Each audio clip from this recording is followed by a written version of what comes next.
የኢትዮጵያ ኦርቶዶክስ ተዋሕዶ ቤተክርስቲያን 1090 የተሰኘውን እንቅስቃሴ እንደማትቀበል አስታወቀች። የኢትዮጵያ ኦርቶዶክስ ተዋሕዶ ቤተክርስቲያን 90% ሃይማኖት 10% ባህል በሚል መሪ ቃል የሚንቀሳቀሱና ጭፈራን ከሃይማኖታዊ ስርዓት ጋር ለመቀላቀል የሚሞክሩ ድርጊቶችን እንደማትቀበል በአጽንኦት ገልጻለች። ትናንት ምሽት በእንጦጦ ኪዳነ ምሕረት በተካሄደው የአውደ ምሕረት ትምህርት ላይ አንድ የቤተክርስቲያኗ መምህር ባስተላለፉት ጥብቅ መልእክት በሃይማኖት የሚደረጉ ማንኛውም አይነት ጭፈራና ስርዓት በቤተ ክርስቲያን የሚከለከሉ እንቅስቃሴዎች በፍጹም ተቀባይነት እንደሌላቸው አሳስበዋል። ታዋቂ ግለሰቦች ዶግማና ቀኖናውን እንዲያከብሩ በተላለፈው ጥሪ መምህሩ በመልእክታቸው ላይ በልዩ ሁኔታ እንዳሳሰቡት አርቲስቶችና ታዋቂ ነን የሚሉ ምዕመናን የቤተ ክርስቲያኗን ጥንታዊ ዶግማ፣ መሰረተ እምነት እንዲሁም ቀኖናን፣ ህግጋትን የመጠበቅና የማክበር ግዴታ እንዳለባቸው ገልጸዋል። ታዋቂነት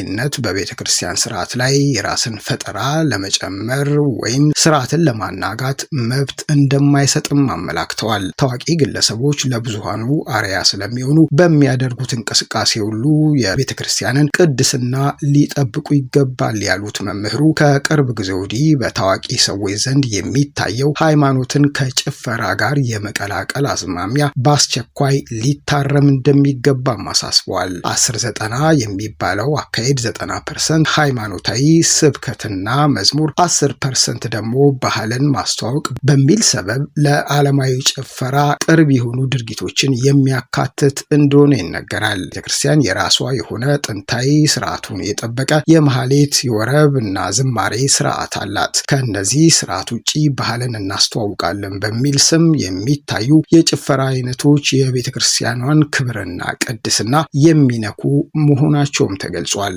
ኦርቶዶክሳዊት ተዋሕዶ ቤተክርስቲያን ጥብቅ የሆነ የዶግማና የስርዓት ድንበር ያላት መሆኑን ያስታወሱት መምህሩ ምዕመናን በእንደዚህ አይነት አዲስ መጤ ልማዶች እንዳይወሰዱና ማንነታቸውን እንዲጠብቁ አሳስበዋል።